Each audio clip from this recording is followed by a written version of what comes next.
Been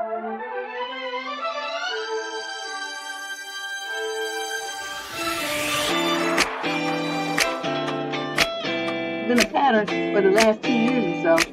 Once these girls they say my fiance, it's a wrap on anything that the dude does is stupid, any kind of abuse, any.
Can you hear me now? Can you hear me now? Well, yeah, there's no sound. There was, I have to keep switching computers because and the settings are different on each one. I have to go in there and do it manually. Sorry about that. But anyway, as I was saying, for those of you who may not know what kind of show you dropped in on or you forgot, this show, people submit their questions in advance. They're put into this document. I read the questions and I give an answer off the top of my head. If you submitted a question that you hear, you finally your question showed up this week, please look, not only listen to me, but look in the chat as well, because sometimes the audience, the viewers, live in your area, so they have more information about what's locally available than I do, or they have lived your experience and they might have some different insight than I do, because I haven't experienced everything. I've experienced a lot, but not everything. So sometimes people have some insight or some wisdom and some points to share with you to make your transition away from the problem a little bit easier. So please listen to me, and then also, like I said, take a peek at the chat on YouTube. So let's get started with question number 1. This young lady's 22 to 27 from Pueblo, Colorado. The summary of her issue is selling women a dream. I'm genuinely so confused and frustrated. Why do guys sell you a dream just to go silent a few days later? Girl, if I had to answer that, why people are stupid, I'd be a multi-bazillionaire. Everything starts off good with good conversations, mutual interest, real connection, and then suddenly it's crickets. For example, I matched with this guy on a swipey thing. Recently, we were texting and he asked to call me. The call went great. He was saying all the right things, talking about wanting to get to know me, making plans, etc. Then, like 2 days later, nothing, complete silence, because he spit, he shot, and that's all he had. Then I met another guy off of that same swipey thing. We actually went out. We had a great time. We even kissed. He was telling me how attractive he found me, how he liked that our goals aligned, how he want, excuse me, he wanted to plan more dates. And again, all of a sudden, it's crickets. I guess I'm just tired of the inconsistency. If you just want to hook up or you're not actually looking for something real, just say that. I've never had a boyfriend before, and I'd really like to have a genuine connection with someone, but it feels almost impossible these days when people talk a big game and then ghost. Why do men act so interested just to vanish right after? Because they're not really interested. You put the right word here, act. They acting interest because they're trying to get the draws. Okay. You are putting way too much stock on words. I can tell because you're focusing on what he said, that he was saying all the right things. Don't you think that a guy who's on them swipey things and is he halfway attractive, has been on many, many, many, many dates with many, many, many different women, and he knows what the right things to say are to get you where he wants you to be.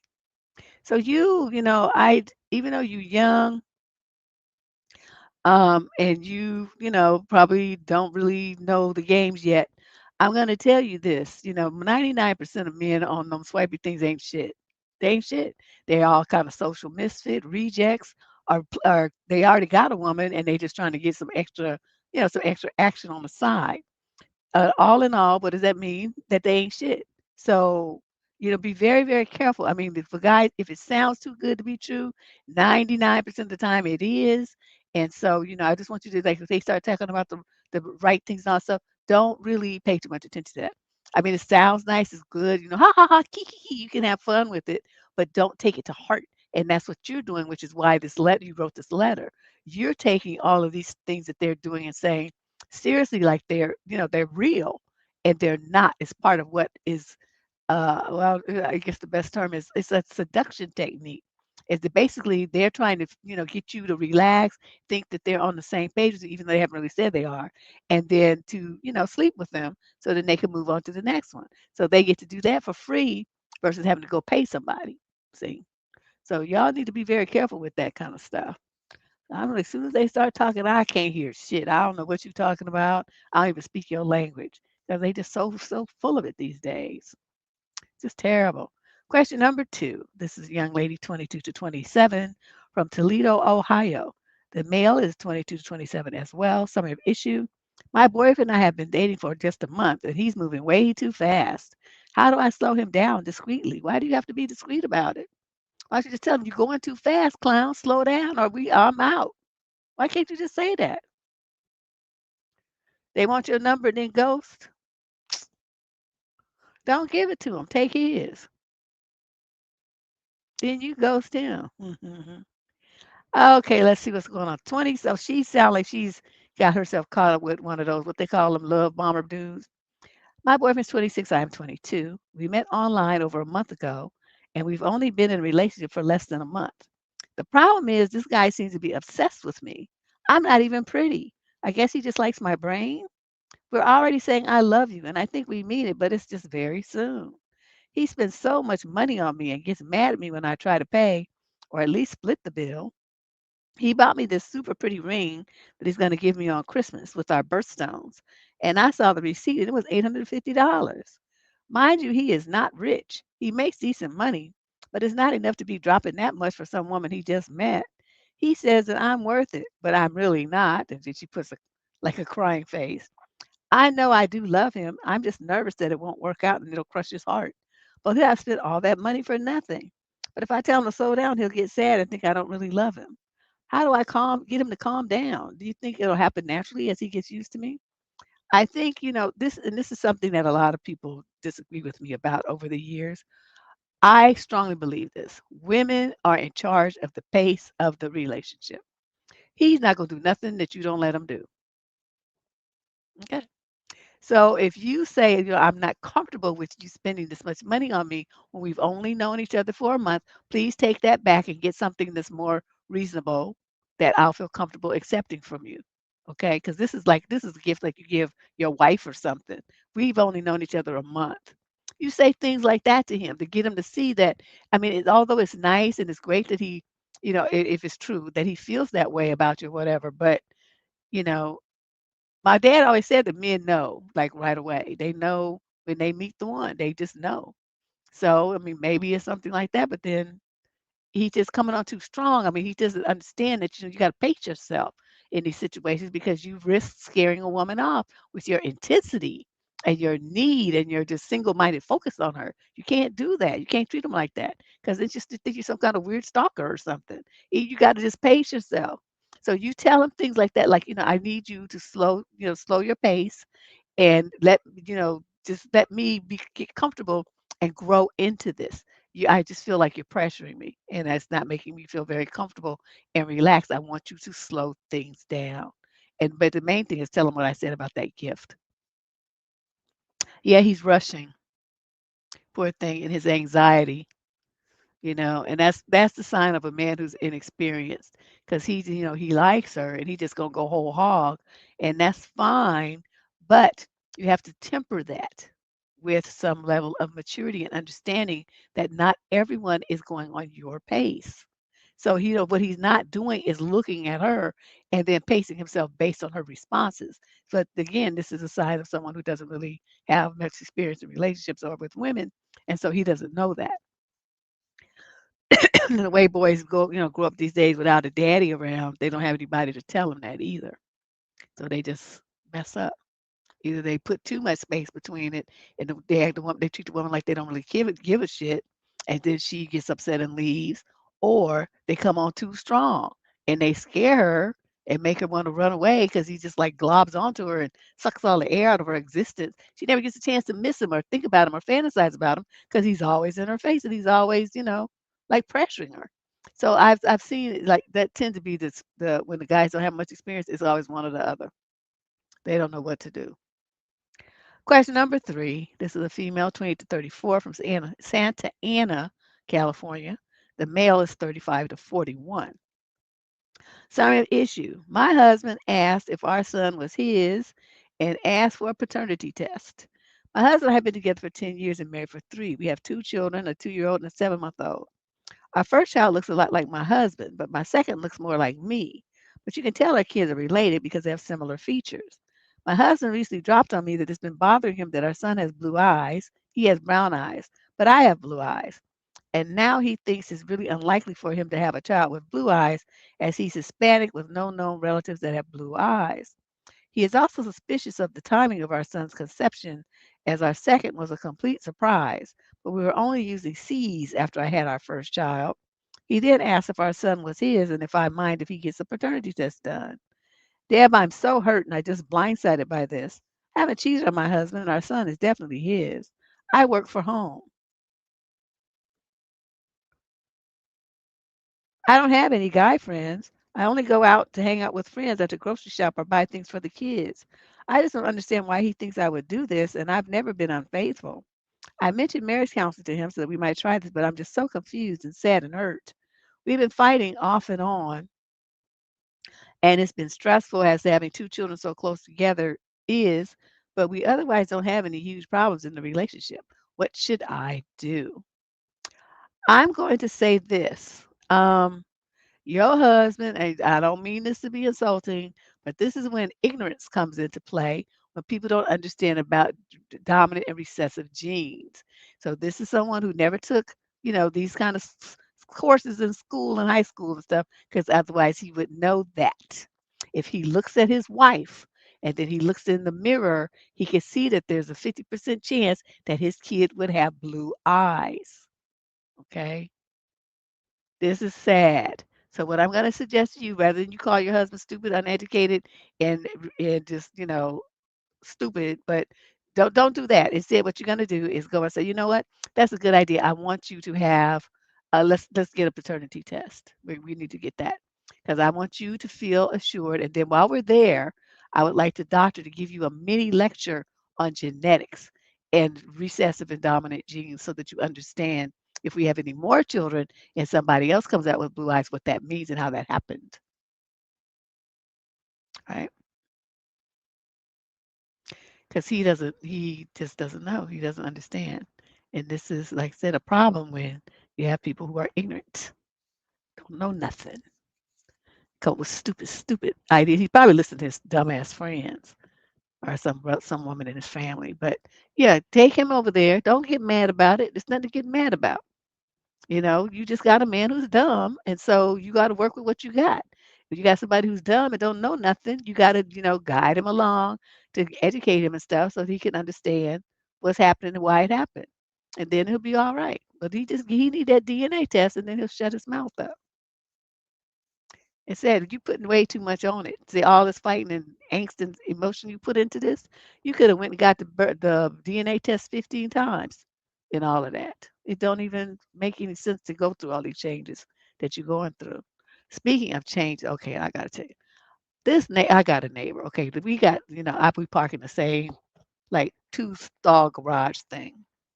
There was one door, and so we both park in there. She got a big old SUV. And I have a Honda Accord. So she got it in. I started noticing my driver's side mirror has been folded in. So I'm folding, okay, those mirrors aren't designed to be folded in like that every day. They're designed to stay steady for years and years and years at highway speeds. That means you don't be fucking with it every day, right? That mechanism is not meant to be fooled with like that. So now, I'm looking at, I'm getting mad now because, like, okay, keep your mitts off my damn car. So I leave her a note. I used to have their number like from way back when I had the stroke, but I don't know where that phone is, and I'm like on my third phone by then. So I left them a note, and so she sends me a text talking about, well, there's no need to send a note because you have my phone number. I said I'd have your phone number now, but I lost that phone out even years ago. And so then she's like, she want to say, well, there's no room and this and that. And I said, I park very close to the wall so that there's maximum space. Like even when my mirror is open, there's still a good 15 inches of space between your car and my vehicle. So what you need to do if you need more space, don't be trying to get these 4 inches of stuff that's already in my allotted, parking area. You move your car. And so she didn't like that at all. Well, I've seen scratches on my car. I said, well, I didn't put them there. Well, they're silver. I said, well, I don't know what to tell you. It wasn't my car because I'm not fucking up my car to bumping it into yours. So it's definitely not mine. And so then, she going back. So I said, okay, well, let me just tell you this. See, I'm talking to her just like this because she's young and stupid. Like, I'm going to tell you this. I'm not going to be arguing with you about this. You're a grown woman. You see the line here. Everything on that side of the line is mine, and everything on this side of the line is yours. I don't want you coming on my side, touching my car ever again. So, whatever you and your man need to do to figure out what to do, how to park your car in your parking spot, your spot, part of the parking spot, that's what you need to do. You figure it out, okay? Because I'm just telling you, I don't really care what you do and how you do it. I'm just telling you, don't you touch my car anymore, and don't you put no dents or scratches or paint on my car. So that means don't touch my car, don't come in my part of the garage. And then she just looked at me because I'm like, I'm not gonna be arguing with you about it. She wants to talk about, well, what about you? And I didn't know how. Yeah, I never brought it up, and this and that. I'm like, what does that have to do with you folding my mirror in? I'm looking at her like this, like, okay, I wonder if she argues like that with her husband. No wonder you guys look so beat down. Cause see, I couldn't have a wife like that. I'd be cussing that bitch out. Like you fat funky hoe. I don't know what to tell cause she big. She big. I'm like, that's why she need them extra 4 inches to squeeze all that meat. Well, she obviously don't know how to park, but she better fucking figure it out. And she was talking about, well, there's a water hose, this and that, blah, blah. I'm like, don't have shit to do with me. Just stay off my side of the garage. I just all this, it's like yeah, yeah, yeah, like Charlie Brown. Wah, wah, wah. I don't have nothing to do with what I told you. Don't touch my car. That's all I care about. Keep your hands off my car, and you figure the rest out. Now I went on upstairs, and that was that. See, I don't be trying to be, arguing with people going off and fighting and all. We're not gonna do all that. You gonna do it my way. If you fuck with my car again, then I'm gonna slap you with a lawsuit. Because I know that has to be damaging that mechanism. My car is new. I think that sucker just now got 10,000 miles on it. Because I don't really drive that much.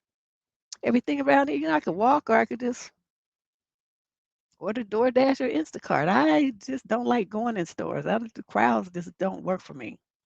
So let's move on to question number 4. This is a female, 22 to 27, from Bakersfield, California. So, an issue: is this a new trend? Are men purposely tapping out?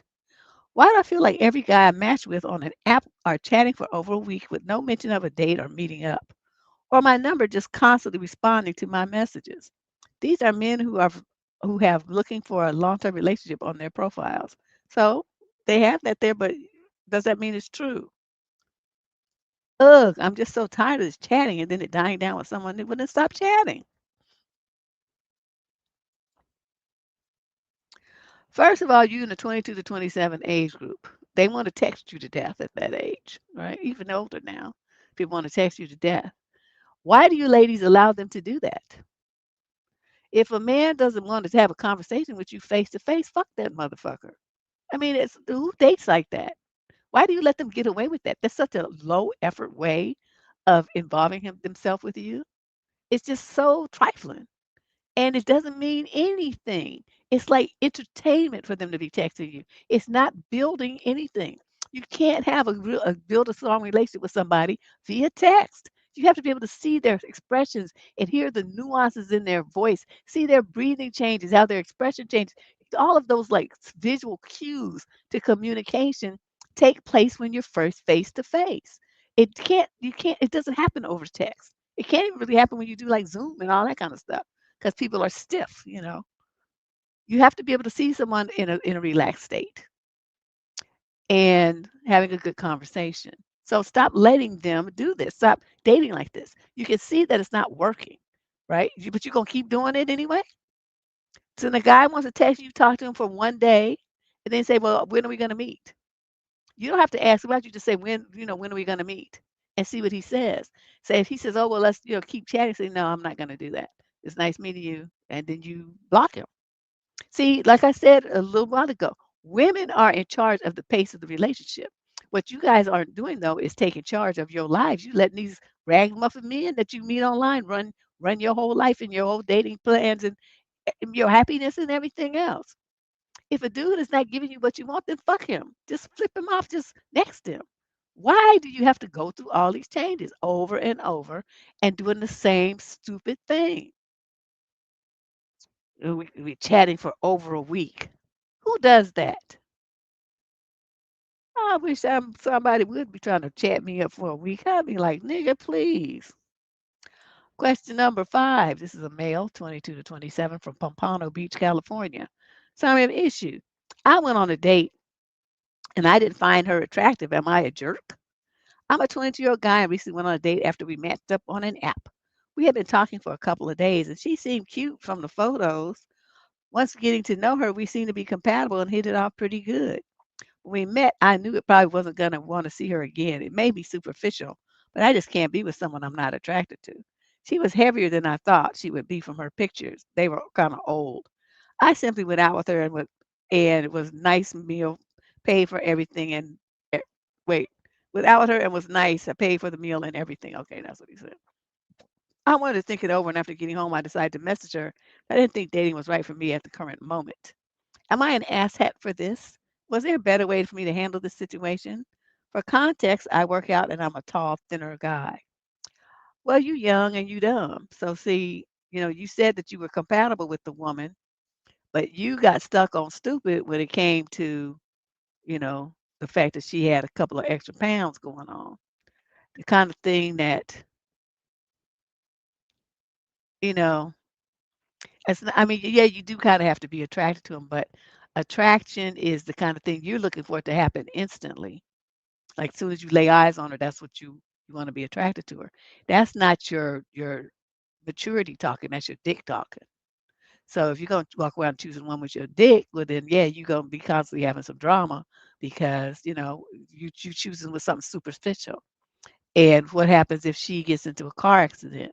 What happens if she gets pregnant and has a baby and she gains weight? What happens if she gets sick and she loses a lot of weight? See, that's not love. That's just sexual attraction. And there's nothing wrong with that. You can do that at 22, 25, and 50. I mean, it doesn't that part is not what I'm talking about. But what I'm saying is if you said that you guys were compatible and you were really looking forward to meeting her, that means you felt something on a different level. You felt an emotional connection to this girl, but you squelched it the second you laid eyes on her because your dick didn't get hard. So, you as a young man have to figure out what's more important to you. Is it going to be that where you just fuck around endlessly for the rest of your life, picking a woman with your dick? Or are you going to look for a woman who can definitely satisfy you in bed, but you're not going, you have to think about her and other things about her that you like. Yeah, I mean, I'm just being honest. That's just how young dudes are. And I just want them to understand, then they come crying to me about, well, she's stupid. She spends all my money. She doesn't want to work. She must just sit in the house and she makes me take care of. Yeah, but she makes your dick hard, right? Your dick is just bone or stiff. So that's what you picked. And that's why you picked her. And now you're miserable. And the only thing that you do have that you enjoy out of that is your dick. So you have to think about, you paying all this money. She's not supportive. Your family can't stand her. Your friends can't stand her. She's loud. She's boisterous. She don't do shit. She smokes a bunch of drugs. I mean, there's all these problems that these guys write about because of the women that they picked with their dick.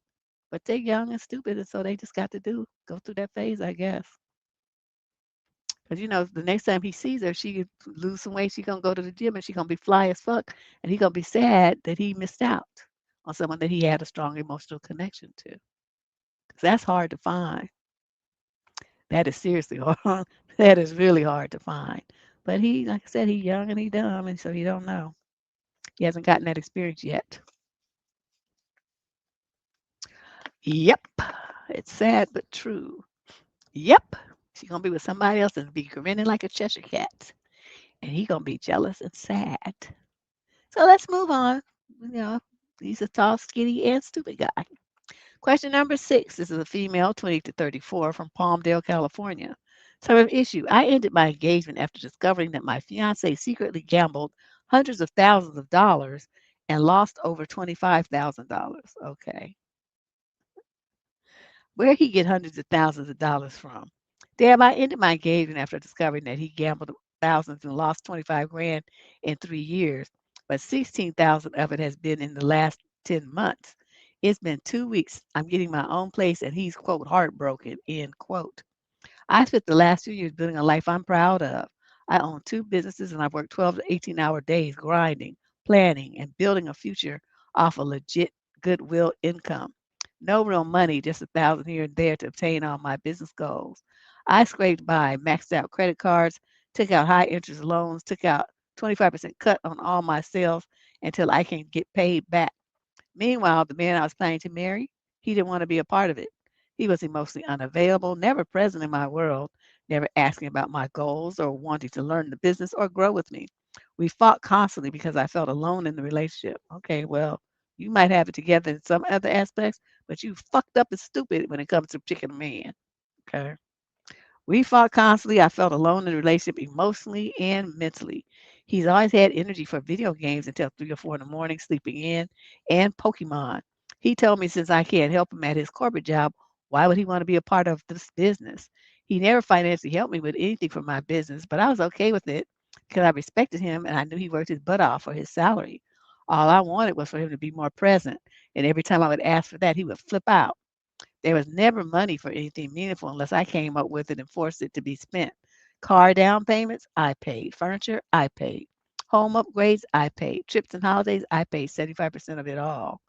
I poured into him and his world because I believed we were creating a future together. Where did his behavior show you that? Where was what he was doing showing you a future? Okay. I begged him. Oh, I invested thousands and thousands of dollars into a property that was never in my name. See what I mean? Just dumber and dumber as we keep going. I begged him to ask me to be his wife. I showed up for him in countless ways. Every single Christmas or birthday party, I paid for all the gifts for his family. I threw parties that paid for lessons for his nieces. I did it because I loved him and I wanted to be a part of his family so bad. However, looking back, he never made a real effort with mine. I wanted to be with him. I wanted to make him love me as much as I loved him. But when it came to me, there was no shopping trips where he bought me whatever I wanted, no birthday gifts, no feeling special. If I asked him to go through the drive-through of Starbucks, he would not for me because he was always in a hurry to go home. Okay, so blah, blah, blah, all this stuff. So then I was getting ready to put his name on all of my businesses. I was ready for him to be on all my accounts. I was completely ready to be his wife. Wow, you was hella stupid. Then I found out why. He was secretly gambling. Not a little, not once, almost $200,000 this year alone circulated through his account with winnings and losses. And he lied every single time I asked him about it. Wow. I told him if I found you gambling, I'd leave. I said it multiple times over the course of the last year. So he knew you was just selling wolf tickets. Okay. So well, wait, she found, what did she say? This sounds important. My fiance would promise to my face that he wasn't doing gambling anymore, but 6 hours after his last hit, I packed into his email, changed the password to his gambling site, and found it all right there. I was in shock. I left the same day. I moved to my mom's and I canceled the wedding, ended the relationship. It's been 2 weeks and I feel awful that I left something that was supposed to be mine forever. Now signing a lease and getting my own place. And he shows up crying, saying losing me is his quote wake up call, telling me it's too soon and that I'm abandoning him and that he needs me, that he's heartbroken that I'm really moving out. He told me if I get my own place, I'll never be allowed back into his life again. Good riddance. So here's my question to you. About time. Is moving into my own place 2 weeks after ending our engagement too soon? We're together for almost 8 years. He makes me feel so guilty for leaving that I feel like I'm a bad person for not being there. However, he got to keep all the furniture that I bought, all the investments I made into his house, all the upgrades I put into it, and now I'm starting over. Well, you good, 'cause I'd have burned that shit down. I got me a crew of Guido and them to come in there and rip the pipes and stuff out. You know how they do, because you could sell them pipes at copper and stuff. It's valuable. You're not gonna benefit from shit that I paid for. I'm getting my money back out this bitch some one kind of way or another. Yeah, I'm going to get all my furniture and sell that shit on eBay or wherever they Facebook Marketplace. I don't care where it is. I'm getting my money back. You're not gonna have it. You're gonna be sleeping in that house that you want so bad, but you're gonna be on the floor in a sleeping bag. You're not gonna be sleeping on my shit. I don't know. She got all these businesses and all this kind of stuff, and then she's sitting up here talking about she gonna put this bum who hasn't done shit for her on her properties and on her bank accounts because she just want to be a wife so bad. I don't understand what the delirium is that so many women have about that title. It's just unbelievable.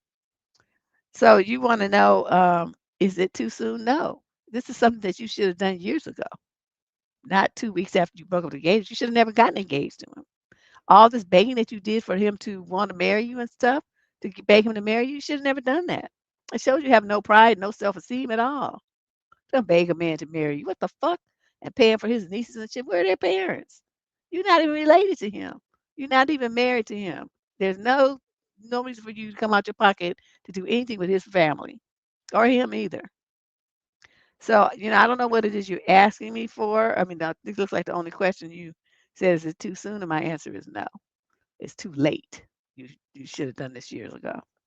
Question number 7. This is a female, 20 to 34, age group from Amarillo, Texas.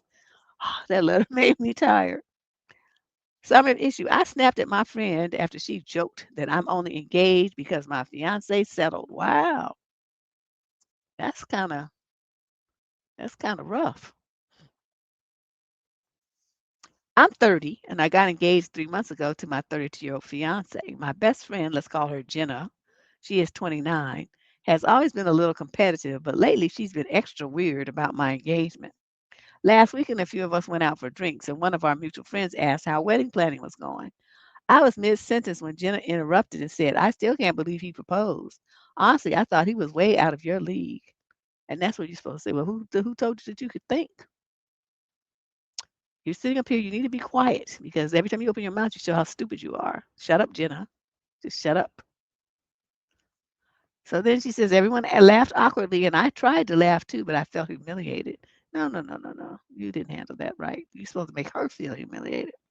Then she added, I mean, no shade. You got lucky. Some guys settle down once they realize perfection isn't real. Well, look at that. You don't even have that. So what you trying to say? Where's your settle? Are you sitting over there all, so that's, and like I said, these are not things I would normally say because I don't believe in this kind of stuff. But when you're trying to hurt somebody's feelings and crush them, you know that they believe those kind of things, that's when you whip them out and you lob them like you dealing, a deck of cards. Start saying, well, bitch, I don't see no line of men at your door. You sitting up there, I don't see no ring on your hand, and I don't see no man chasing after you.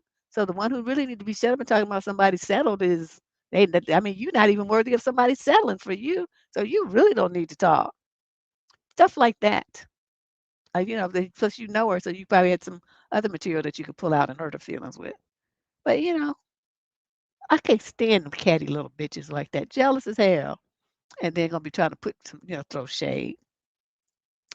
So then she says, I froze. Later that night, I told her the comment was mean, and she rolled her eyes and said I was, quote, too sensitive and can't take a joke. See, since nobody was laughing,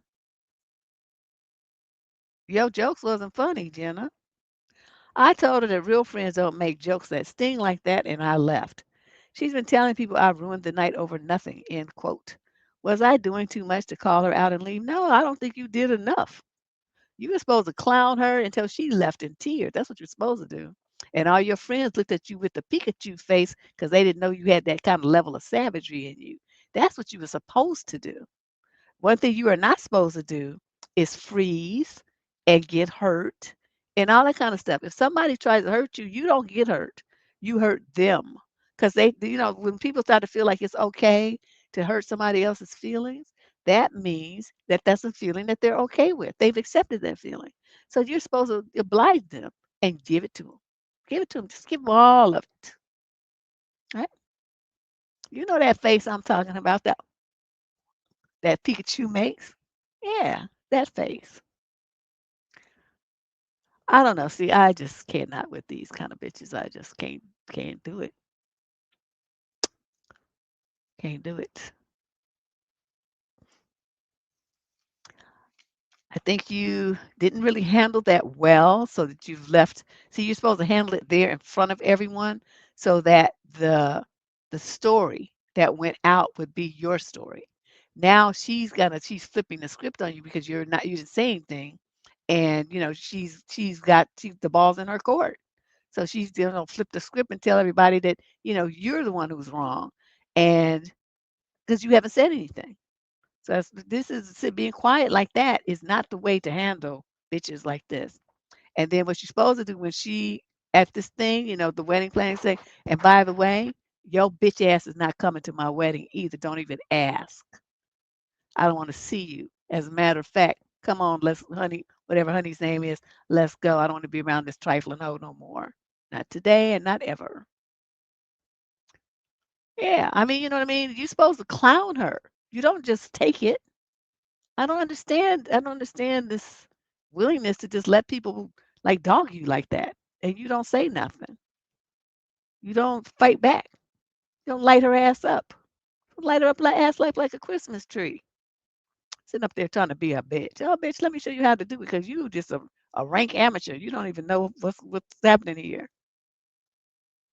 Exactly. Exactly. You think about that, Michelle. Michelle. This is just really pissing me off. Question number 8. She's 22 to 27 from Ann Arbor, Michigan.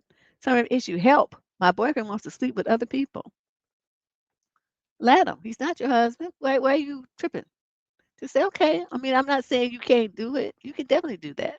But you'll just be doing it, not in a relationship with me. So, okay, bye. Ta-ta. Have fun.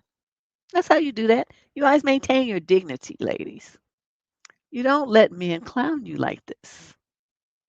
The second he started talking about dating other people, sleep with other people rather, they be talking about these threesomes and all this old weird shit here. That's disrespect. He's no longer respecting you. What do you do when you have a man that you allegedly love who's not respect you? You end the relationship on the spot. There should be never no consideration about it, no thought, no tears, no questions, no self-doubt, no what did I do wrong? Why is he like none of that should be going through your head. What you should be looking at is the fact that, this I was really fooled. I thought this fool had some sense. And he's sitting up here gonna be trying to treat me like this. Oh, hell to the no. Channel your inner Whitney Houston. And then you just say, well, that's really interesting. Thank you for sharing that with me. I appreciate your candor. But what I'm going to say is that's not the kind of relationship that I want. So this sounds like this is where we part ways.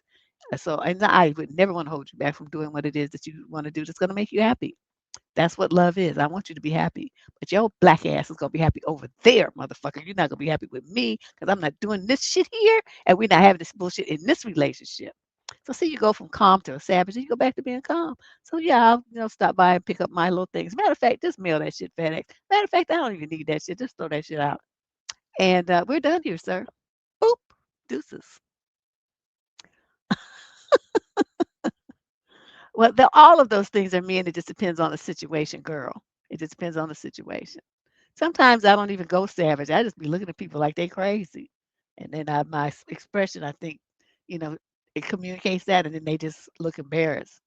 But then, like a man tell me some bullshit like that, no, son, we ain't doing that. I'd be surprised at how many women go for that shit. I tried it. I wanted him to be happy. Psst. And what about you? Now you look in the mirror and you can't stand yourself because you compromise your values and your morals and all your boundaries went out the window over some motherfucking man. You was tripping. You was tripping big time. You don't ever do things like that. The only person you're hurting is yourself. You want to do some trick shit like that, let them go pay somebody. And women in that line of business, they'd be happy. You give them $1,000, they'll do whatever you want to for a couple of hours. That's what he needs to do. So let's see what this dude's been talking about. My boyfriend and I have been together for over 2 years. We've tossed around the idea of having a threesome multiple times. I've always said that it's a possibility, but at the time I'm not really comfortable with it. But last night he started asking again. See, you're supposed to get rid of him what he did the first time. He wants me to find a girl that I'm friends with to sleep with us. So somebody that you know, he wants you to put yourself in that kind of compromising situation. Wow.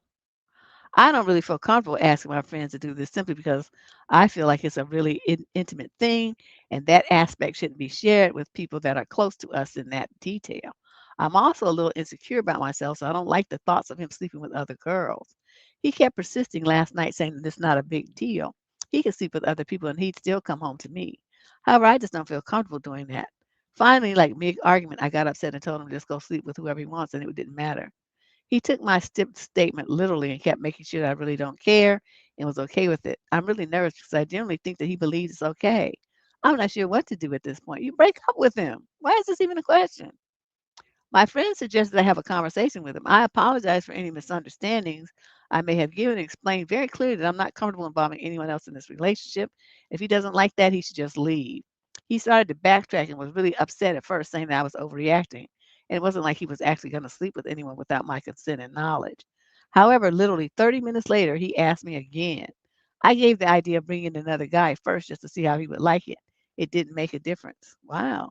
I mean, he don't give a shit about you. Do you not understand what's going on here? This man does not care a lick about you. I feel like I'm overreacting a bit because it doesn't seem like it's that big of a deal to him. So why is it such a big deal to me? Am I just that insecure where I can't stand the thought of him being with another person? What should I do? You should grow a fucking spine. You should understand you should have some values and morals and boundaries for yourself. You should not be questioning your very existence because of some stuff that this fool said to you. Like, am I that insecure? No, you know what kind of relationship you want, and this is not it. So how do you figure? Why are you labeling yourself insecure because of that? Y'all help me. Michelle, typing that oof. Yeah, I just don't understand how you can turn this around and make it seem like there's something wrong with you because he want to do some freak shit and involve you in it and your friends in it. So what he's trying to, he's disrespecting you, he's disrespecting your relationship, and he's disrespecting your friends by even having those thoughts. He's sitting around fantasizing about your girlfriends. I mean, I'm not understanding. Why don't you understand what's going on here? And you're focusing on, saying, "Well, I'm not comfortable with it," and all this kind of stuff here. But think about what this man. See, men talk about what they're thinking about. This is what he's thinking about. He's thinking about it so much he keeps talking about it a lot, and yet you're kind of running away from it. Well, just do what you want. You're not dealing with the issue, which is this is not the man for you. So why are you hanging on to this relationship so bad? Okay, you need to grow a spine, girlfriend. Just tell him, you know what, I did mean what I said, but I want you to understand you're not gonna be in a relationship with me while you do that. So fuck you very much. Get the fuck out of my house. I take your shit and get out. Thank you. Yeah, I don't know. I wish I could just impart some self-esteem in these young girls. Some sense that they're good enough just as they are. Because that seems to be the core of what the problem is here. They don't feel like they're good enough. They're not worthy enough. They're not, pretty enough. They're not smart enough. They don't have enough value to warrant making demands on men and telling men no and telling them that I don't want to do that and I'm not going to do that and you're going to get out. They don't seem to have that kind of courage. It's like once they get into a relationship, they're more focused on, I don't want to lose him than they are in the respect and the love and the devotion and the proper treatment that this man is supposed to be showing them. They don't think about that at all. They just think about if he's there or not. You know, I don't want to lose him. I don't even know what to say. Let's move on though. Question number 9. Well, I try to figure out what to say. Young lady, 28 to 34 from Atlanta. Summary of issue. Why is it easier to make up lies to reject someone than just telling the truth? Because some people are wacky. Quote, I'm just so busy right now. And quote, I'm not ready for a relationship. And quote, I really like you and I want to keep seeing you, but I'm just not in that headspace. End quote. And quote, I can't do a long distance relationship, blah, blah, blah. Why is it easier to say these things rather than just telling the truth? I'm not into you. Because someone who is into you hearing these things will go past these excuses. You're busy? Okay, fine. I'll come over at the end of your workday and bring food and we can just watch TV and go to sleep. You don't want a long distance relationship? Well, that's fine, but I'm going to come see you regularly and we'll pretend to be in a relationship when we are together. You don't want a relationship right now? Okay, then we can still do all the things people in relationships do, but without the commitment. But people who say these things don't really mean it. They mean, I'm not into you and I don't want to see you. Why is it easier to make up these lies? What about when the person goes past your excuses and you keep doubling down on your lies for weeks? Why is that easier than just saying, hey, I think you're great, but I don't think we get along in the way I would like. I wish you the best. Especially after sitting significant time with the person, weeks or months, sleepovers, nook, just to make up excuses. Just be honest. Well, let's talk about this for a minute. You're 28 to 34 and you're from Atlanta. And you think that somebody that you just met and don't have no kind of commitment with, ain't related to, nothing really going on there, owes you all this kind of honesty. I want to know who the fuck you think you are that somebody owes you shit. People are going to do what works for them without any regard for how you like it or not, because they really don't give a fuck if you like it or not. So you having all this angst about it, what they should do this and why not do because they don't fucking want to. That's the answer. And you're gonna deal with it. And you're gonna like it. Well, you don't have to like it, but you're still gonna deal with it anyway, whether you like it or not. So you may as well like it. Because I'm trying to give you a different perspective. I want you to reframe this. I want you to understand why when you look at thousands of people on the street, wonder what's going on in your head that you think those people owe you honesty. What the hell are you thinking? If they don't want to be bothered with you, you as a mature woman in the 28 to 34 age group, and you hearing these kind of excuses, you already know what time it is. Just like if you apply for a job and they say, well, we decided to go in a different direction. We're going to uh I don't know, some different opportunity or whatever they come up with these fantabulous lies that they be telling. But I mean, to me, it's the same thing. We don't want your fucking ass up in here. So we're going to get somebody else. They just use different words to say the same thing. It's the same thing as this. You don't go complaining about employers, right? You get denied a credit card. Well, you just something about what you did. You didn't cut the mustard. You don't go writing them and complaining about that, do you? Are you mad at them because they weren't honest the way you want to be honest? They're gonna say, well, you know, you fucked up because that situation that you had some years ago where you paid late 15 times, well, and got that eviction. That's why we ain't giving your ass shit. That would be honest, but that's not what they say. They say, you know, your score doesn't quite meet our standards. Now they, you know, it's vague, it's general, just like, you know, I'm not ready for a relationship. I'm just not in that headspace. I'm just so busy right now. It's the same thing. You know what I mean? I don't understand that. Yeah. Is it me? Because I just don't understand how people be thinking. She's looking at, you know, like these people owe her something. And then you getting the same kind of bullshit rejections every time you apply for a credit card and don't get it. You apply for an auto loan, you don't get it. You apply for a mortgage, you don't get it. You apply for a job, you don't get it. I mean, every single time somebody gives you an excuse like that, it's the same thing, the soft rejection. It's considered polite in most of the world, except for you in Atlanta, Georgia. So, you know, what just gonna tell you, just gonna say nobody gonna be honest with you. It's too risky for them and they don't get no benefit out of it. So why should they do it? You know, people do things that benefit them. It does not benefit them to be honest to you because they don't give a shit about you and they don't know you and want you to eat shit and die. And so, but rather than tell you that, they just say, you know, I'm just so busy right now. Just deal with it.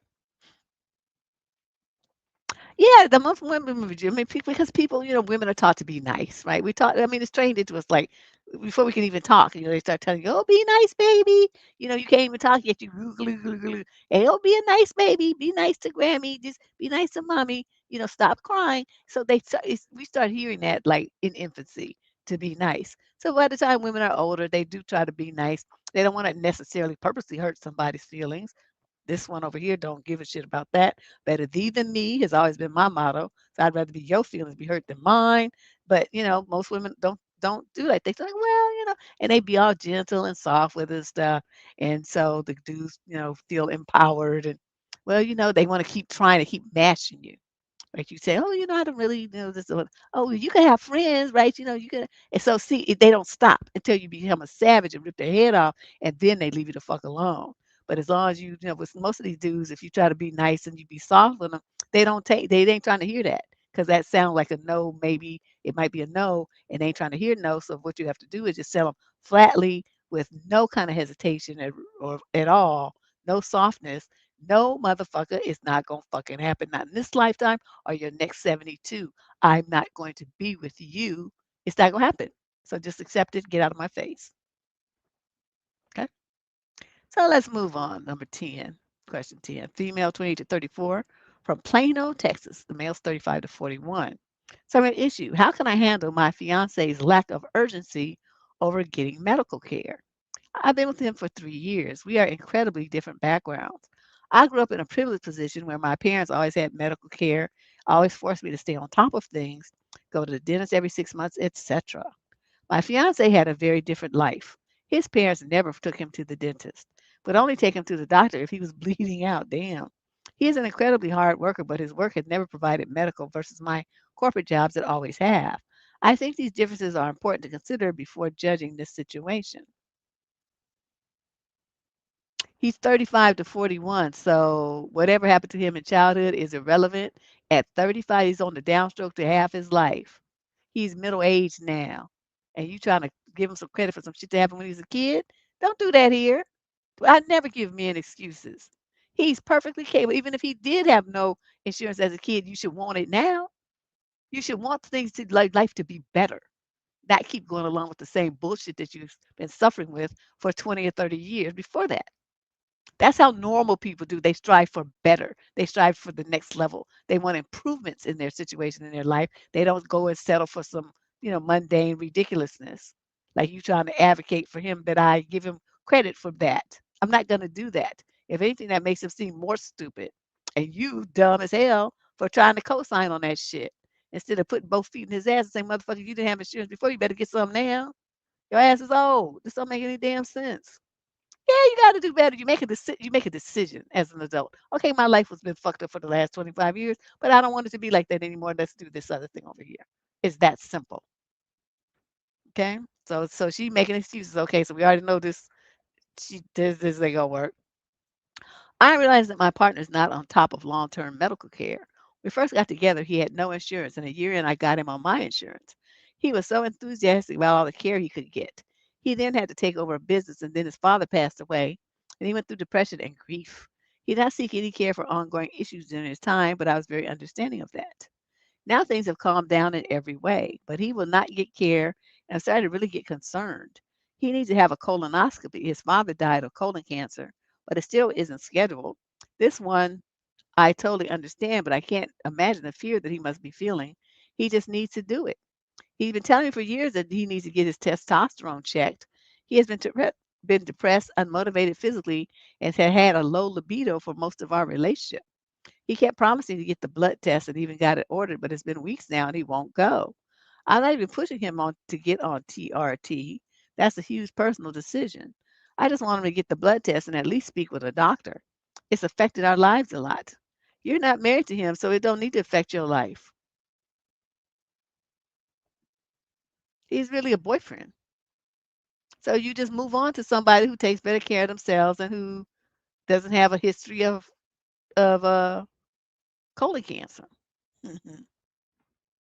He also promised to make a dental appointment, but he won't do that either. He has several teeth in really bad shape in the back of his mouth and has had tooth infections. He's scared to go and will likely need work done. But knowing how dangerous tooth infections are, I'm getting really nervous about his reluctance. All these years, I've thought these were external reasons why he hasn't taken care of his stuff, but now I'm realizing even in good condition, he's not proactive about really important parts of his health. I really don't know what role I play here. As the man I'm starting a life with, I need him to take care of himself and also need to have integrity when he says he will do something. But it's not my body, and I don't want him to feel like I'm pestering or micromanaging his health. I'm starting to get really stressed on his behalf, and I don't know what to do. You tell him either you take your funky ass to the doctor and the dentist, or we're through here, sir. I'm not gonna be dealing with somebody who's got a yuck mouth, all kind of bacteria should be trying to kiss me. That's not gonna happen. I could end up with some kind of gangrene of the coochie or the mouth or some shit from you. I'm not doing that. And then you tell them, as far as the other thing, I'm gonna get a life insurance policy on your ass and hope you croak so I can collect. That's what I'm gonna do. So, you need to do better. If you don't want to do better, just let me fuck know and I'm out. Because one thing I don't want to do is get with somebody who's going to be dying 5 years from now before he even hits 40. Idiot. Yeah. That's because your husband is a grown ass man. He don't even care if it's not even just his hygiene, it's his health, period. Because bad teeth. I mean, the infection goes into your heart. So you get up with, heart valve problems, need a valve replacement, stuff like that.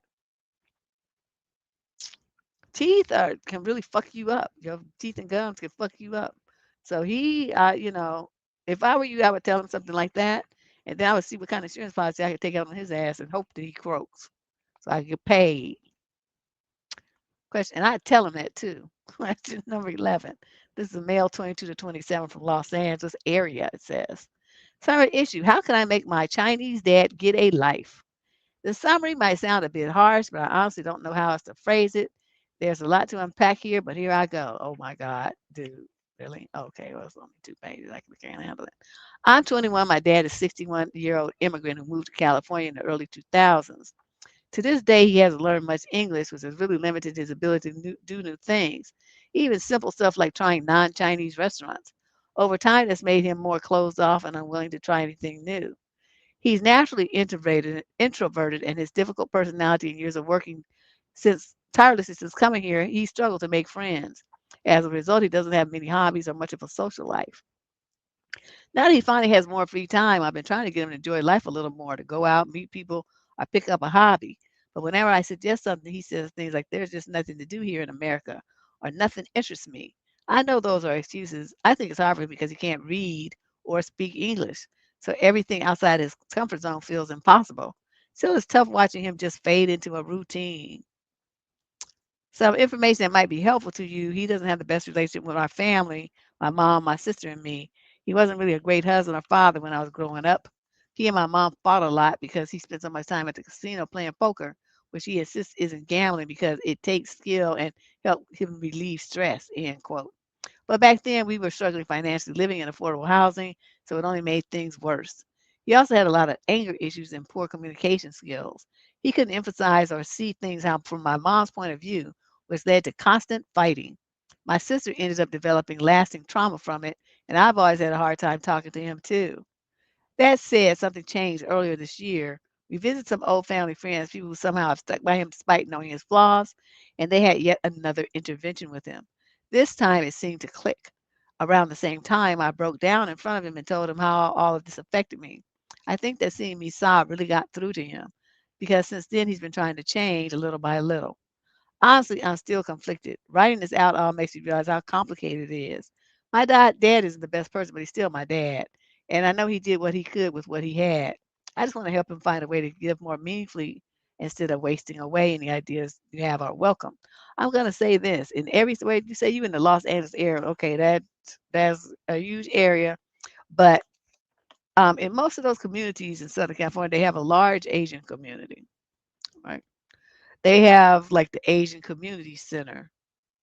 Take your narrow ass daddy over there and put him out the car. He needs to socialize with some people. I mean, they don't speak that much English either because they're old like him. They don't speak that much English.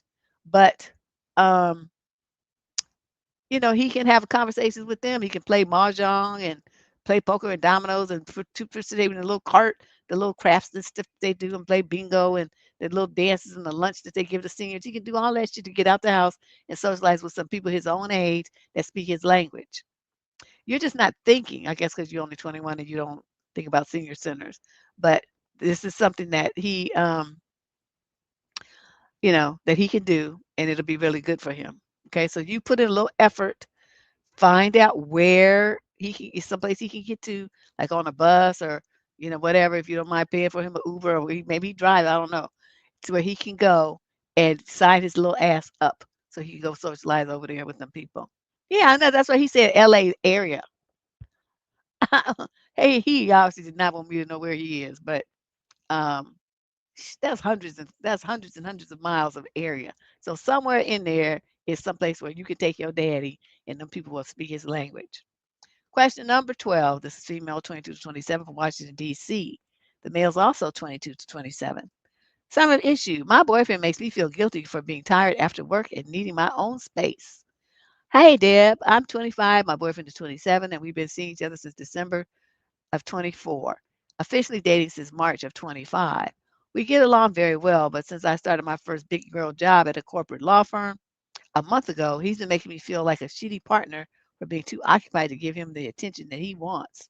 Before I had this job, I only interned at some pretty lax law firms and public administration branches. So I had all the time and energy in the world to do my work and give him all the attention he desired. Now that I'm working full time in a more strict environment, I can't spend my whole day texting him. It's not like I ice him out 100%. I still talk to him throughout the day and engage in conversation whenever I can, but my responses are more spaced out than they were before. If that wasn't enough, I'm also studying for my bar exam and on my last semester of law school. So he knows very well how full my plate is right now, yet still makes constant comments about how quiet and distant I have been. No matter how many times we have this same talk, we have it again and again. I don't know how many times more I can go, yes, I still love you. No, I don't want to break up. I'm simply too tired to hop on the call every single night. Worst thing is that whenever I ask what I can do to be more present or to make him feel better, all he says is, I don't know. What? Though things are normal when we see each other on the weekends, I feel like having discussed the same topic so many times during the week has taken a great toll on our relationship. He is a great guy and I wanted to be with him, but I'm also an ambitious person who wants to climb the corporate ladder and help provide an amazing life for us both. I don't want to keep feeling this shitty about finally getting my career started. I really don't know what else to do. Please give me some advice. Well, this shit here is not gonna last. I mean, as sad as it is, and really attached to this little boy, but you reach that age. How did you say you were? You 25? Yeah, he 27. You about to hit that Saturn's return. You about to hit that Saturn's return, and you're going to be um, changing a lot. Changing men, changing your female friends, changing your environment, changing your expectations of others as well as yourself. You're going to be changing your needs. There's going to be a lot of stuff that's different. as you move into the age of 30. What's going to happen here? You're going to graduate from law school. You're going to pass the bar. You're going to get a job as an attorney. You're going to start hanging around with other attorneys. You're going to meet an attorney or a doctor or some CEO or something like that. And you're going to forget all about him. And that's what you should be doing. One thing you don't want to do is let this guy rain on your parade with his neediness. Because every second that you're doing, worrying about him and his feelings and his needs to be all up under you, that's time that you're not using to advance your career and yourself. So this is the time for you to be very selfish at only 25 years of age. Focus on yourself and focus on what you need to be doing for yourself and tell him that, you can only offer him time on the weekends. And if that's not good enough, then you guys need to break up. So, and it won't be like with animosity or anything. It's just that, you can see that he's unhappy just when the "it's not me, it's you" card gets played. You can see this is unhappy, but it'd be true though. He's unhappy and you feel really bad because this is a goal that you have. You've invested a lot of time and money in it. You're going to see it through. But for you seeing that through means that there's not going to be any time for him or this relationship. And you both just have to accept that. Talk to him like that, like all logical and stuff. And, fake a few tears and like, "Oh my God, it's so sad. I really love you though. I'm gonna miss you," and stuff like that. "But I have to do this. I have to do this. My whole family's depending on me. It's my career. It's been my dream." All that good old rigmarole. That's what you're gonna do.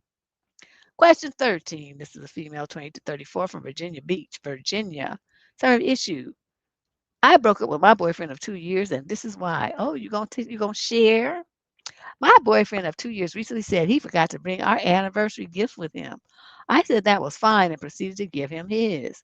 Yesterday, he greeted me with my anniversary gifts, which was a travel size toothpaste, toothbrush, hairspray, a Target gift card, scratchers, and a mug. Wait, what? A travel size toothbrush and toothpaste. A Target gift card. I wonder how much was the card? You didn't say. By no means am I expecting something expensive, but at least something that he could have put more effort into. His excuse was he doesn't know my style. He also kept getting me flowers that he knows I don't like because I have communicated that to him before. I was so upset, but I need to know, did I overreact by breaking up with him? What would you have done, Deb? Oh, I would have broke up with him. I would have broke up with him by the time he brought me flowers the second time after I told him I don't like those flowers. Because see, what that means is he's not listening to you. What's important to you, your preferences and the things that you like and that bring you joy. He does not compute it. He's not interested because otherwise he would pay attention to that. So see, me being the person that I am, I understand what those kind of behaviors mean. And so I would have broke up with him a long time ago. We wouldn't have got to the second anniversary. We would have got to the second time you bring me some fucked up flowers. And I done told you I don't like those. What are you doing? Why are you doing this? See, and then we try to think about why they do it. There's no justification for it. So you did something good. You broke up with him. It's good, good. It's 2 years, but it's not 2 years and one more day. So you did good. Question 14 of 25. This is a female, 20 to 34 age group from Portland, Oregon. The male is also 20 to 34. Summary of issue. My boyfriend keeps saying, quote, "have fun on your date," end quote, whenever I leave the house. How do I get him to stop? You get a new boyfriend. Is this like rocket science? Why would you be with somebody who's going to insult you like that? That shit might have been funny the first time, but it's not funny after that. Let's see what this clown is doing. Almost every time I leave the house, my boyfriend says something like, "have fun on your date." Sometimes he'll even text it to me after I've gone. There's absolutely no reason for him to think that I'd be seeing anyone else. Nothing's ever happened that would make him suspicious. He just says these things out of nowhere. I find it really disrespectful and gross. See? But yet you stay. I've never cheated. I've never given him a reason to doubt me. And I don't even have anyone else in my life I could go on a date with. We've lived together almost the entire year we've been dating. He didn't used to say things like this, but now the constantly making passive aggressive comments if I'm on my phone, like, quote, "if you want to talk to someone else, just do it," end quote. Or, quote, "you don't have to hide that you're talking to another guy." Oh, wow. That would be irritating as hell. I've told him how many times that is offensive and damaging these comments are, but he doesn't seem to care. He seems to truly believe that what he is doing is somehow harmless. My respect for him is slipping every time he does it. I'm honestly at the point where if we didn't live together, I would have already broken up with him. Unfortunately, it's not going to be easy to separate from him at this point for a while due to financial reasons. How should I handle this behavior when he refuses to take it seriously? Also, how can I articulate the reason why this feels so gross? I'm struggling to find the words. You don't need to find the words. You already said it. See, this is the thing that drives me crazy. How many times do you think you need to say it? You think you need to say it in Chinese? Romanian? What is it that you think you need to do differently than what you've already been doing? He understands very well. He just don't give a shit. That's the part you haven't accepted. Okay? Your top priority right now is to figure out how to get the fuck up out that house. Do you need a second job? Can you borrow some money for a deposit or whatever? I mean, think about it. What can you do to move out of there and just maybe rent a room with somebody else in their house or something? I don't know what to do to tell you. But you got to start putting your thinking cap on because this is stupid. This is the kind of thing where you feel attacked all the time. Like, obviously he don't trust you. And so, then my suspicious mind is you always accusing me of cheating. What's you doing? Because I mean, I hate to say it, but usually that's a smoke cloud. They try to put all this smoke up to try to keep you on the defensive when they're really the ones cheating, but they don't want you to turn that mirror around and do the reverse Uno so that, you're focusing on what they're doing. You could say that, drop that look too. But first of all, the main thing, like before you do anything, don't say anything because you already said everything. He already understands. He already knows. What you got to do is put the things in place for you to find a place to move, and then you're going to do that. That's what you're going to do. Question number 15. This is a young lady, 20 to 34, from Montreal, Canada. The male, 42 to 49. Summer issue. I found a comment that my fiance made on a post that revealed how he views marriage. Now I'm having second thoughts. I'm 34 and engaged to a 49-year-old male. I found that he posted a comment on a thread about a famous athlete's wedding saying, "Can I get a copy of the prenup in case I ever marry? Because that shit must be legal." Ad medium? Is that a drug? I don't know what this is. We've been together a year, but engaged a few months. He's divorced with kids from that previous marriage. Now the comment is a bit old, I have to admit, but I'm still horrified and this changes how I view him, and now I'm thinking of calling off the wedding. He's been talking about prenups and how I need to get an attorney. My philosophy is that prenup should be collaborative, not adversarial, and protect both parties. Yet the language he's been using every time we talk about it sounds like he just cares about protecting himself. I'm really turned off now, and I don't really want to go through with it. So I'm wondering, how do I navigate this? I'm so grossed out because everything I should be. I'm so grossed out because of everything. I should be on the one receiving more legal protections from him, not the other way around. It's giving me that he thinks he's the prize vibes, and I'm disgusted. Well, I mean, he's worried about losing his little loot. The best thing you could do in a situation like this is sign a prenup that keeps everything from now and in the future separate. You want to do that because if you're young, you're younger than him. So you haven't even hit your peak wage earning capacity yet. He's at he's right there in his. So, at 42 to 49, he might get a little bit more money, but the promotions and the advancement that he's going to have has already happened. So this is pretty much it. He's hit the ceiling, maybe a little 20 or $30,000 a year more, but that's iffy. You, on the other hand, 28, you got a lot of, you know, you got a lot of growth over the next couple of decades. So at some point, you're going to outpace him, right? So you wanna have a prenup. So when you start getting a whole bunch of stuff and your salary goes and quadruples over his and stuff like that, he won't be able to touch it. He won't get none of it. It'll be his own fault because he didn't, he wanted to protect himself. So by protecting himself, he's also protecting you. And the reason why you don't have the same attorney is that's called a conflict of interest. You have an attorney negotiate a contract for you. You cannot do it collaboratively like you imagine. Your little mind over there fantasizing. You are in adversarial position from him. He's going to be trying to keep his shit, and you're going to be trying to keep your shit. He's trying to keep you from getting his shit, and vice versa. So you can't do that together. Your attorney's going to be working for your best interest. His attorney's going to be working for his best interest, and then they're going to come together and work out a compromise. That's how they do it. Okay. So I don't know what else to tell you. Oh, excuse me. This time change. I'm still messed up, y'all. I just can't get with it. Let's move on to question number 16. She's 35 to 41 from Liverpool, England. How do I tell my recently widowed mom that I can't spend an hour or two on the phone with her every day? My mom is 65 and she got in the habit of calling me every morning on the way to work when my dad was sick. And we would usually talk about his health and it would only last 15 minutes or so. So I didn't really mind. Plus, I wanted to be there for her. Well, ever since he died last year, she started calling me in the morning on the way home for lunch. And we talk all the way through her lunch break and back to work, sometimes even continuing while back in the office. If I don't pick up the call, she calls 5 to 7 times in a row and gets annoyed. Deb, I have 3 kids and a husband. 2 of my kids are in school, and I'm home alone with a newborn all day. So there's literally no quote reason I can't talk to her. And she knows that. She doesn't do it at night because she knows I have a family. But during the day, I feel like it's free game because I don't work. I know she's lonely and struggling without my dad, but at the same time, I can't keep having the same mundane conversation with her about her pets, her work, and her lawn every day. Sometimes I literally just want to enjoy the silence. I have 2 siblings who work but also don't have children, who she talks to maybe once a week. How do I handle this without hurting her feelings or our relationship? She's just starting to see a grief therapist, by the way. She also is a candidate for the senior center, local senior center.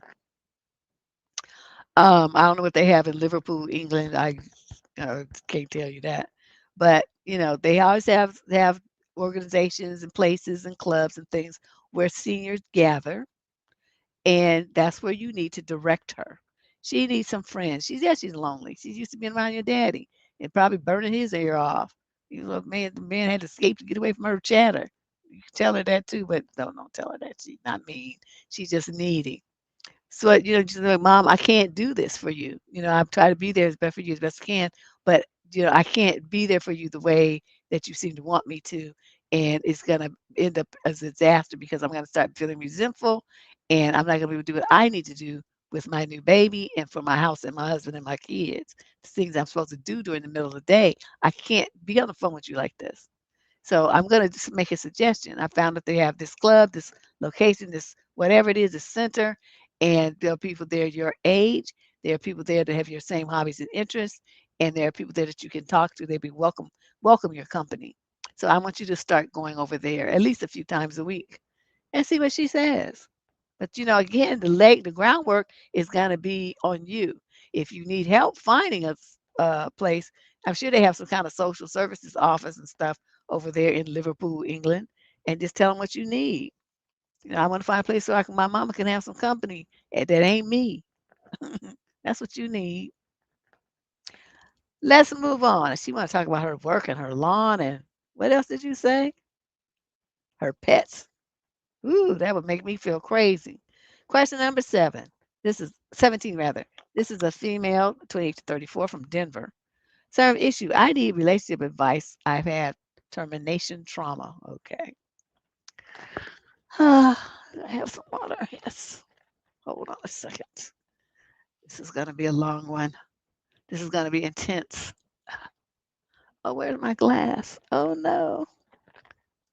I guess I left it in the kitchen. Ah,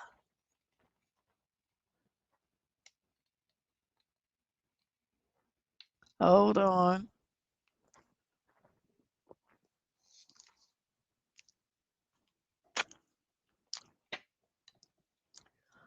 Okay. To wet my throat. These people are making me talk too much. All right, let's see what she got. Some termination trauma. I'm 28. I recently went through something incredibly painful and confusing. My fiance is 25. Okay, what you doing? A guy 3 years younger in your 20s. We've been together for a year and a half, engaged for 2 months, and we live together. During our holiday, I found out I was pregnant. I wasn't sure what I wanted to do at first. He said he'd support me no matter what I chose, but made it clear he didn't think we should keep it because of financial struggles and our age, mostly his. Eventually, and with much emotional pain, I decided not to keep the baby. It was heartbreaking, but I tried to stay strong. A few days before the scheduled termination, he told me that he wanted to go out drinking with his friends. I told him I really needed him to stay home and be with me, but he didn't care. During this time, I was also physically unwell. I was constantly nauseous, vomiting a lot, everything hurt, and I could barely leave the house. On top of that, my grandmother was dying, and we knew her time was coming. Emotionally, I was completely drained. I felt like I was collapsing from every direction. I just desperately needed some support. That same day, my grandmother passed away. Despite all of this, he still went out. I felt completely alone.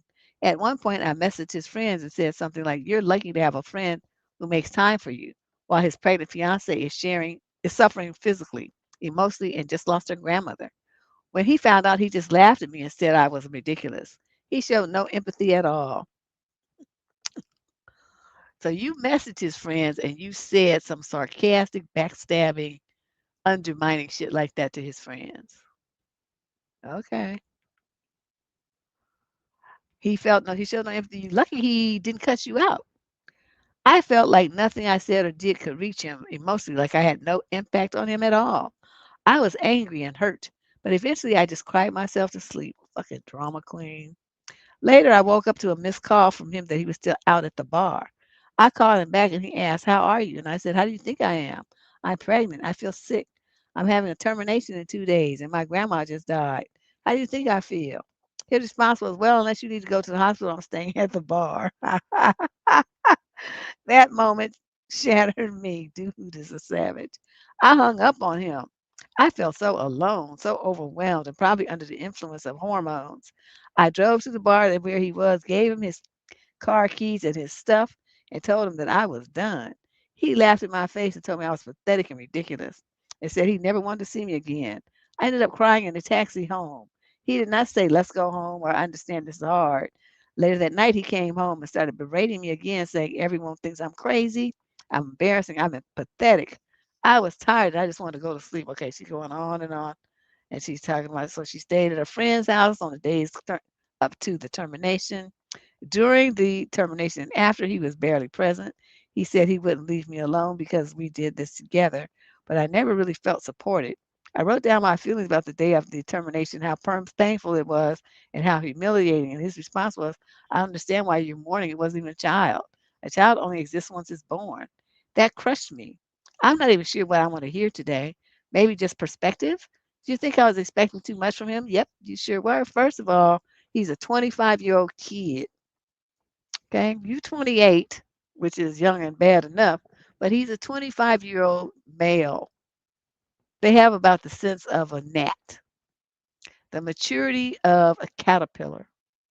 Okay, of course, I'm making generalizations. I don't want nobody to say, "Well, I'm not like that." Fuck you. Nobody cares. I'm not talking about you. Okay, we're talking about in general. As you look around the world, 25-year-old men are not movers and shakers, and they're not like making real conscious and positive, mature decisions about anything. Okay, so saying all of that, do you, and plus he's not your husband. He's just your baby daddy. I'm wondering why you, and especially he told you he would support the decision you made, but he wasn't really showing you that much interest. Like he wasn't really like, asking questions about it. He wasn't, seemingly upset about it. And that you didn't communicate that he had any of those kind of emotions, which would be someone who I would think would have to be showing that he had feelings about this in order to, to be able to step up and show you all this kind of support. He didn't give a shit. I'm sure his drinking was his way of escaping his feelings, though, even though, he was trying to damp them down and act like he didn't have any. I'm sure he did have some, but they weren't the feelings that you wanted him to have. It's most likely he was feeling confusion, probably some guilt, um, you know, wondering how the impact of what this situation is going to be on the two of you, those kind of things. That's what he was worried about. But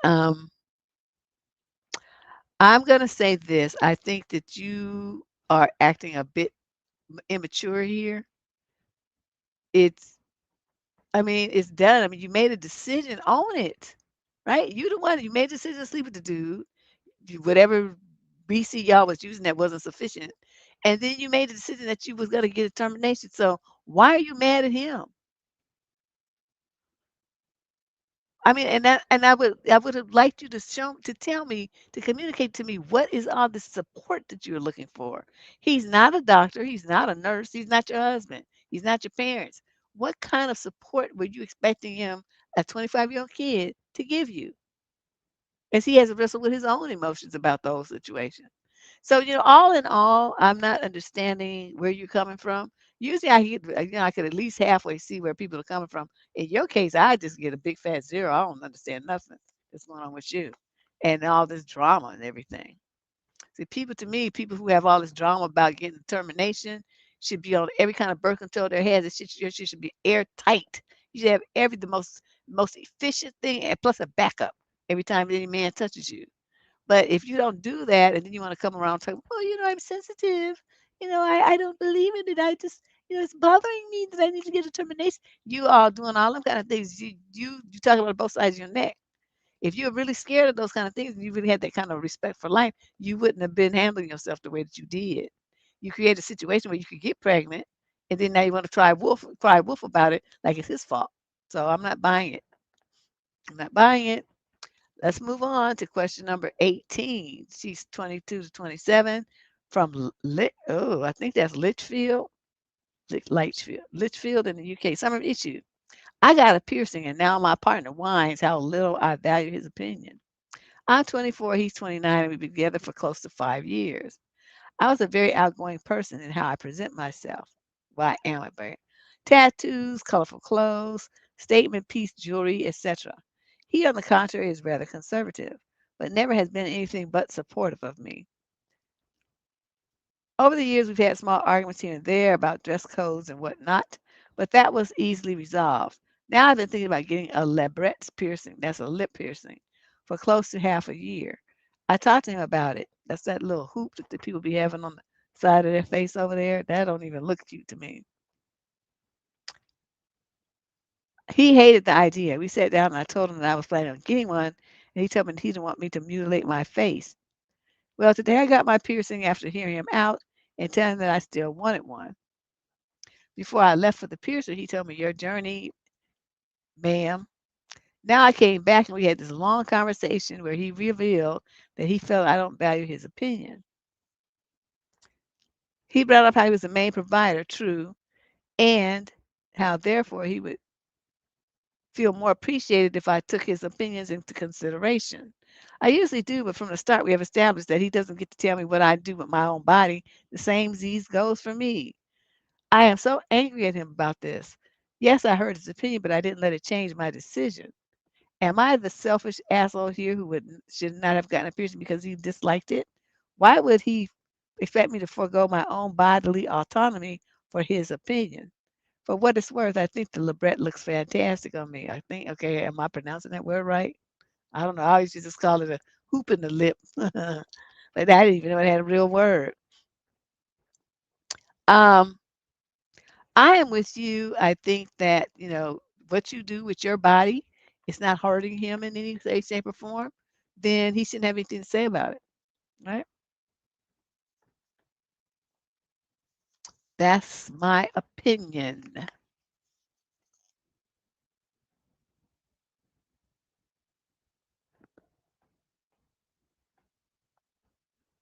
I mean, plus they're not permanent. I mean, you could take them out. So if you have to go to something super formal with him and stuff, you could always take it out and put it back in later after the event is over. Let's move on. Question 19. She's 28 to 34 from Toronto. Same issue. I was wondering if I messed up too much confronting my boss after she called me, quote, too emotional, end quote, for tearing up at work. I'm 32 and I work in healthcare. Last week, a long-term patient that I'd been helping passed away. It hit me hard. I tried to stay composed, but I got teary-eyed at the nurse's station. My boss pulled me aside and said, "You can't cry here. It makes patients uncomfortable. You're too emotional for this line of work." I told her compassion isn't weakness, and if I stop feeling, I shouldn't be on the job. She told me to check my attitude. Later, HR called me in to, quote, discuss professionalism. Now I'm wondering if I overstepped by defending myself. Did I do the right thing by speaking up for myself when I was criticized? Absolutely. I mean, you didn't call him any names or anything. You just pointed out a different way to think about the situation. I don't have a problem with it. I think you did good.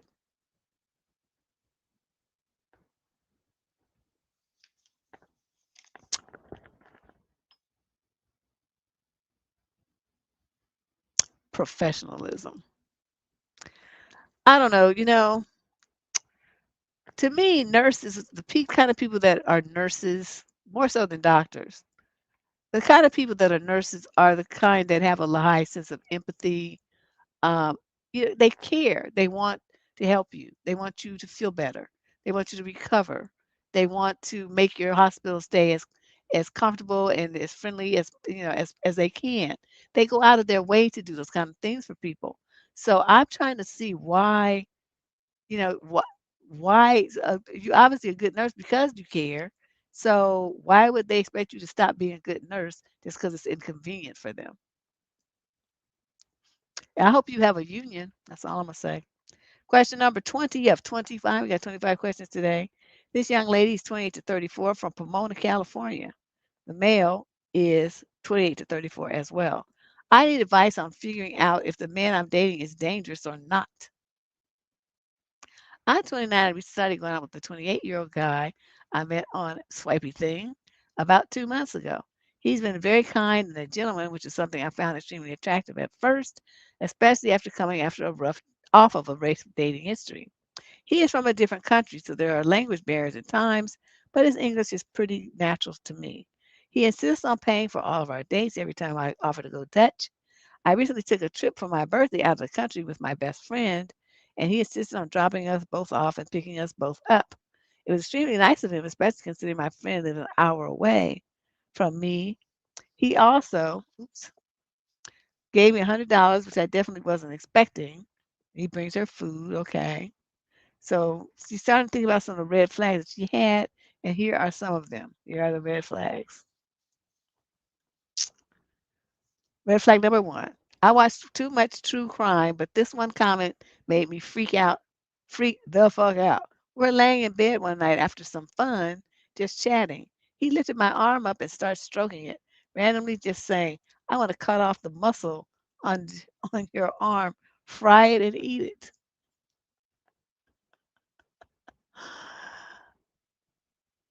Okay.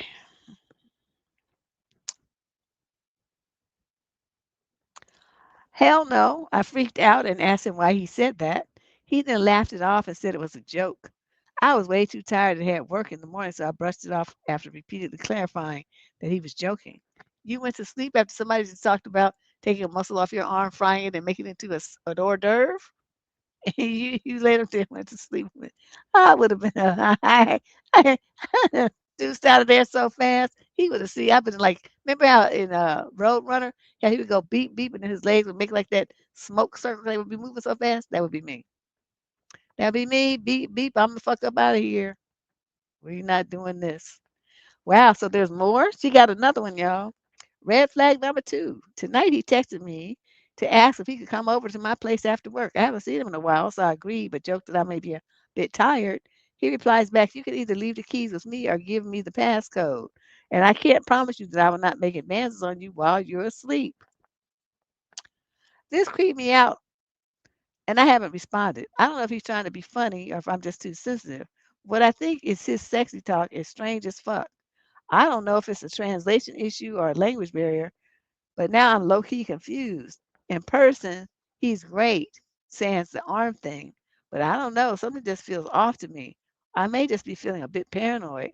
What do you think? I think that you should pay attention to uh your warning signs. Your body is telling you that something is this is a problem here. This is a problem. Okay, what most women do is just what you're doing right here is second guessing yourself, doubting yourself, and making it seem like you're wrong and stupid and crazy for even thinking such things instead of tuning in to your inner knowing that your body's trying to tell you that this is a dangerous situation, but you don't want to listen because you're trying to be nice, right? I'm going to suggest that you Yeah, the gift of fear, Gavin DeBecker. I'm going to suggest that you seriously consider ending this relationship and tell him why. Say, I know you keep saying that you thought it was a joke, but I'm telling you, I can't take it as one because it's not funny. I mean, what you're talking about there is disfiguring and possibly killing me. And you think that I'm supposed to laugh about it. So I'm done here. I don't like this kind of feeling that I'm getting of this confusion and wondering if you're going to kill me in my sleep or some shit. And whatever you do, don't deliver this message in person. Okay, you do this over the phone. You do this in yeah, you do this over the phone so that he's nowhere around you when you tell him. This is crazy. This is insane. Question 21. Female 20 to 34 from Boston, Massachusetts. Serve issue. I think the dating apps are full of people that need serious help. Well, I could have told you that. This is mostly a rant. I've been on the apps for 3 years. I haven't been in anything long term and use them just to talk to people and only go forward if they seem cool. The majority have a lot of issues.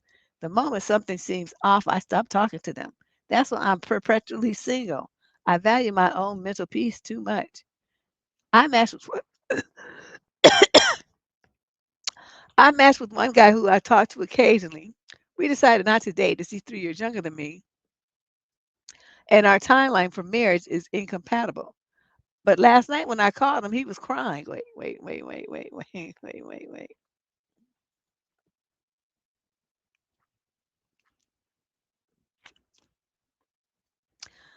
Dude was crying. He was crying about how he broke up with his ex 8 months ago and how she was his soulmate. Wow. I asked him why he broke up with her if they were soulmates. He said that she was a lot older than him and had a kid. But then he kept going on and on about how special they were and no one has ever loved him the way that she did. I told him to get off the apps and get therapy. He obviously said no. He prefers to drink himself to sleep every night. Okay, well, that's his red wagon. This guy is in accounting at a big four firm and teaches investing on the side. Yet his emotional intelligence is worse than that of a 5-year old. I am so confused, honestly. People on the apps are so messy. I felt emotionally exhausted after that conversation.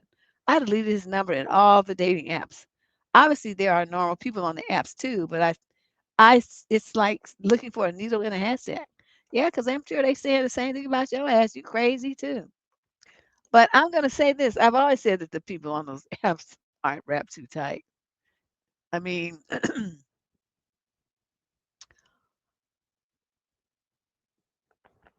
everybody who I've ever known who decided to use the apps had some kind of personality issues or mental or emotional problems. Sorry. It's just not to say they can't function like in a job and go to school and get a degree and all, so they can do all of those things. He does it. The problem comes out in their interpersonal relationships, where it's one on one, and they have to be, develop emotional intimacy and be supportive and committed and loyal and all these kinds. They can't do it. Can't do it. So I don't really know what your future holds for you if you don't use a dating app, but you can already see that this is not working. So you need to do something different. Let's move on. Question number 22.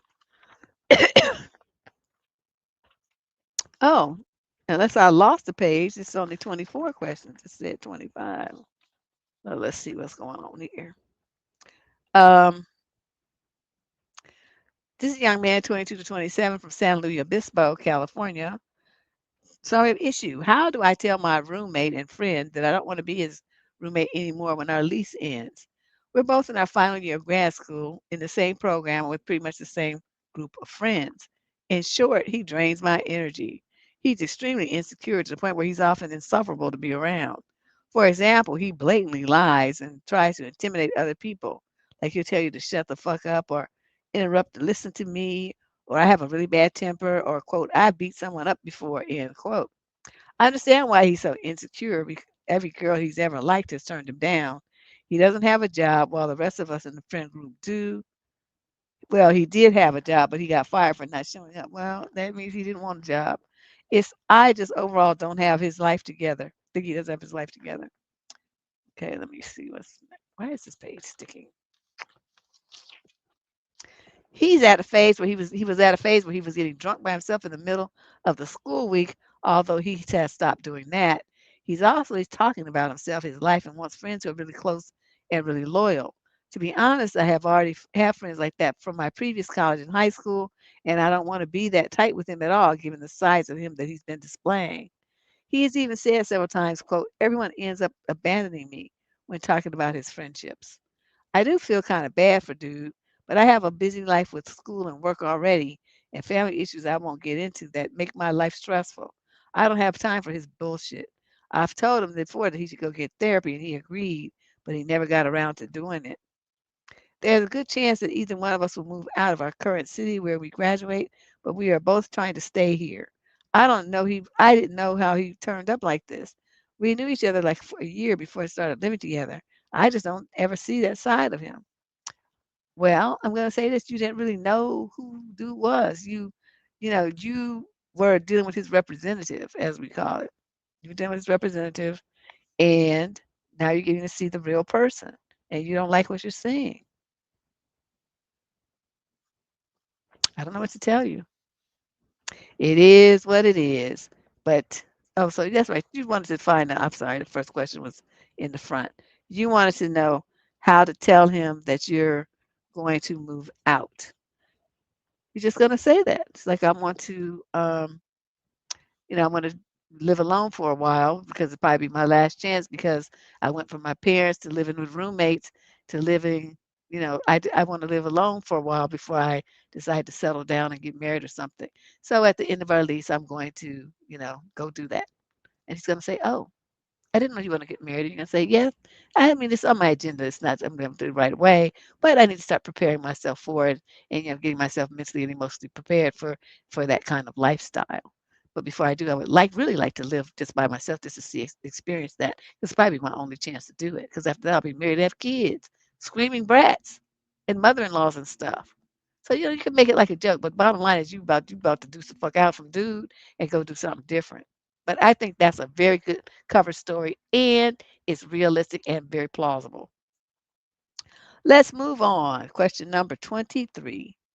This young lady's 22 to 27 from West Palm Beach, Florida. Term issue, dealing with a breakup.